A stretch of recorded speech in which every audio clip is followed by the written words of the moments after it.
Good day, everybody. How are you doing? I hope you are blessed. I hope the day is good. It is this is the first day. It is the first day. It is a Sunday. It's a day that everybody is now going to a church, an unbiblical day church, where they believe hands of man have made a temple, and that is the place that they should worship in on the wrong day. Many so go as afterwards to eat pork. Again, breaking commandments, and sometimes they'll pay waiters, and sometimes they pay other people on a what they consider the Sabbath day. Which, I guess the rules are. I guess you don't have any rules when you're in the Christian religion because it's all nailed to the tree, and so you could be lawless as you want to be. And unfortunately, that is anti-Bible. That is anti-biblical, and there is a power of evil that is around, and I wanted to bring your attention to not only who it is, but also the power of who it is, and show you that he is nobody to be messed with. He is somebody that knows your name, somebody that knows your family's name, somebody that knows your weaknesses, and somebody that is after us at all times. And I can say that I believe, I am 99% sure that this is the same person as Satan. But there is another name for Satan in the book of Jubilees. And it is a very interesting picture of a power that is something we cannot see, but something that is there and something we must know how to account for. And I think Satan and, Lucifer is actually the wrong translation. His name isn't even Lucifer, which is crazy. I was watching Dr. Stephen Pidgeon, and he was going over that. And so it's like even the Luciferians have been tricked because that little Bible verse where it says the falling star is Lucifer, that was all added in much later. Not real, not legit. So anyway, Satan, Hasatan, Hashatan is a good name for the adversary, the wicked one, the one that roams about and seeking who he may devour. And in the book of Jubilees, his name is Prince Mastema. And Prince Mastema is a very powerful entity that is able to do very crazy things. And when we don't have these scriptures in the Bible, we are lacking a lot of the knowledge that we need to be able to defend ourselves. A lot of people don't even know how wicked the spiritual realm is or how good the spiritual realm is. And if you cannot get a grip on the spiritual, you'll never make it through the physical to get there. And so I believe without a shadow of a doubt that there are angels among us that are Yah's team, that are on his team, and that they are the ones who save us. They save us from a lot of issues, a lot of injuries. But there's also the really bad angels, and Prince Mastema is one. And in the Bible we hear of him as Satan, Hasatan. And so let's begin, and let's take a quick look, and let's see if we can identify who the enemy is, so that we are able to defend ourselves from the enemy. And there's this let me go real quickly over to Jim Staley's prophecy for 2022 real quick, and just throw some what I thought was really good in there. And his entire thing is pro Bible. It is pro biblical wording. It is pro biblical everything. Extremely well written. And I have a sneaking suspicion this is from our Creator. And because there's nothing that is bad about it. It's simply that our Creator wants us to be in prayer with him at all times. And he is going to measure that time of prayer, which I believe is very true. It's the only line of communication that we have with our Creator is by prayer. And so we need to be in constant prayer, pray without ceasing, right? And that was the bottom line of the message, is that judgment is coming, and those who will be saved are the ones who are praying. And the ones, what he did not touch on, which I want to always touch on, is that we must be keeping the laws, statutes, and commands of our Creator, his precepts, his ordinances, what he says goes. And it's not just from, a couple of scriptures. It is from the front of the book to the end of the book. And the common theme from the front of the book to the end of the book is and always will be obeying our Creator. If you obey him, good things come. If you don't obey him, you get tossed up into enemy territory. Bad things happen, plagues happen, things of that nature. So we are dealing with entities of darkness that have extreme power over our lives if we are unable and unknowing how to defend that. And the defense is always going to be prayer and fasting. So let's get into this and see if we can get something awesome. All right, Jubilees 48. And in the 6th year of the 3rd week of the 49th Jubilee, you did depart in the land of Midian, 5 weeks and 1 year. And you did return into Mitzrayim in the 2nd week, in the 2nd year, in the 5th Jubilee. And you yourself know what he spoke unto you on Mount Sinai, and what Prince Mestema desired to do with you when you were returning to Mitzrayim. And so before we go any further on that, this is a, you can see intent, right? You can see Prince Mestema, this angel of darkness, Hashatan, has intent, bad intent against you. And so this is where you must understand that, you know, you're being watched. The stuff you do, you're being watched. Verse 3, did he not with all his power seek to slay you and deliver the Mitzrayim out of your hand when he saw that you were sent to execute judgment and vengeance on the Mitzrayim? And I delivered you out of his hand, and you did perform the signs and wonders which you were sent to perform in Mitzrayim against Pharaoh and against all his house and against his servants and his people. And Yahuwah executed a great vengeance on them for Yashrael's sake, and smote them through the plagues of blood and frogs, lice and dog flies, and malignant boils breaking forth in the plains, and their cattle by death and by hailstones. Thereby he destroyed everything that grew for them, and by locusts which devoured the remnant which had been left by the hail, and by darkness, and by the death of the firstborn of men and animals. And on all their idols Yahuwah took vengeance and burned them with fire. And everything was sent through your hand, that you should declare these things before they were done. And you did speak with the king of Mitzrayim, before all his servants and before his people. Now, again, sorry for the background noise. It's I have no studio, no way to actually record this, so I'm just doing this surrounded by activity.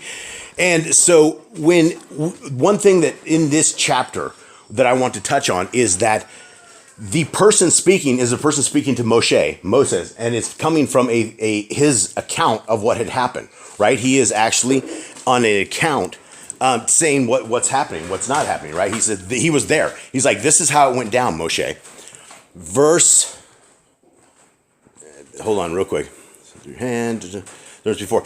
Verse 7, and everything took place according to your words. 10 great and terrible judgments came on the land of Mitzrayim, that you might execute vengeance on it for Yashrael. And Yahuwah did everything for Yashrael's sake, and according to his covenant, which he had ordained with Abraham, that he would take vengeance on them as they had brought them by force into bondage. Here we go about some more stuff with Prince Mestema. And the Prince Mestema stood up against you and sought to cast you into the hands of Pharaoh, and he helped the Mitzri sorcerers. So when we have the account in the Bible of, you know, them turning the sticks into snakes and, you know, them being able to duplicate that, those stories don't, you know, it's like, wow, how are these people able to do that? Well, these people were able to do that with the power of Prince Mestema, the all power on this land. You know, this is a angel of powerful darkness. So, you know, and this is, you know, when bad things are happening, there's a good chance evil like this could be attached and doing some wickedness on you.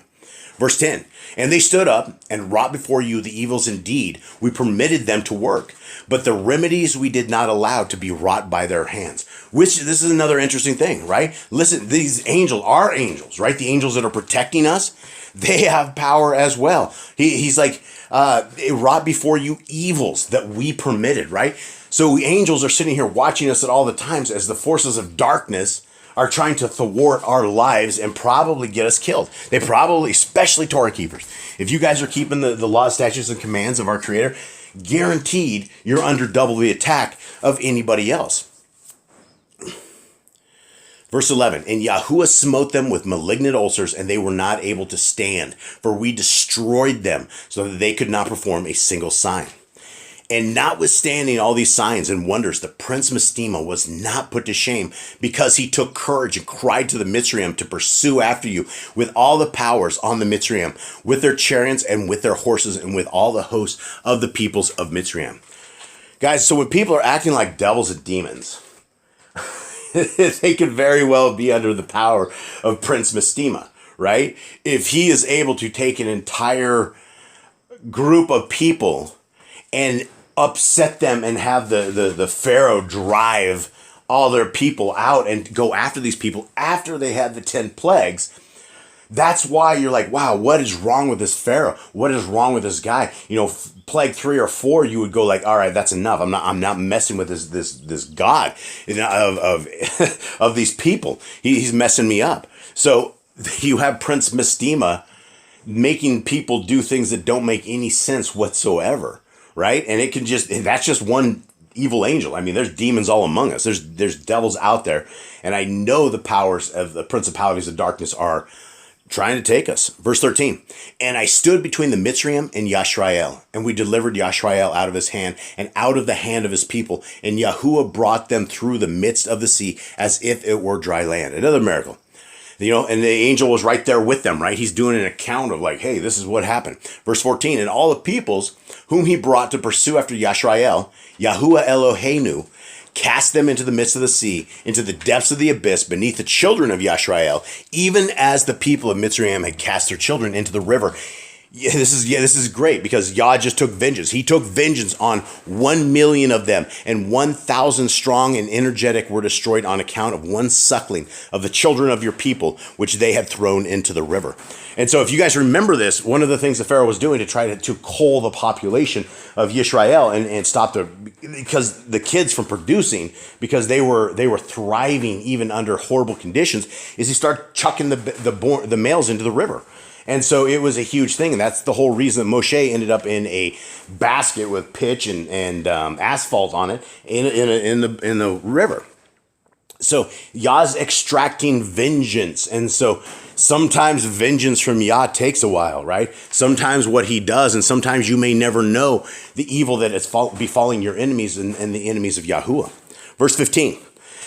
And on the 14th day, and on the 15th, and on the 16th, and on the 17th and on the 18th, the prince Mistema was bound and imprisoned behind the children of Yashrael, that he might not accuse them. So we had 14, 15, 16, 17, 18. We had 5 days of Prince Mistema, Hasatan, being bound.